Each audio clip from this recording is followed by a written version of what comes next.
வணக்கம் மக்களே! இன்னைக்கு நம்ம என்ன பார்க்க போறோம்னா, தூதுவளை சூப்பு எப்படி செய்றதுன்னு பார்க்க போறோம். அதுக்கு என்னென்ன தேவையான இன்கிரியன்ட் வேணுங்கிறத நானு ஆ ஃபர்ஸ்ட்டு ஃபோட்டோவா போட்டிருக்கேன். பார்த்துக்கோங்க. இத எப்படி ரெடி பண்ணுங்கிறத பார்க்கலாம். இப்ப வீடியோக்குள்ள போலாம். ஃபர்ஸ்ட்டு வந்து பார்த்தீங்கன்னா, ஒரு மிக்ஸி ஜார் எடுத்துக்கோங்க. கட் பண்ணி வச்சிருக்க தலைய போட்டுக்கோங்க, தூதுவளை தலைய.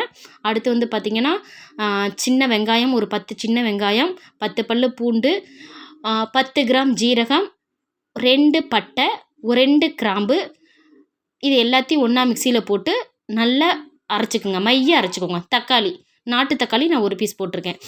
ஒரு தக்காளி ஃபுல்லாக போட்டு அரைச்சிருங்க.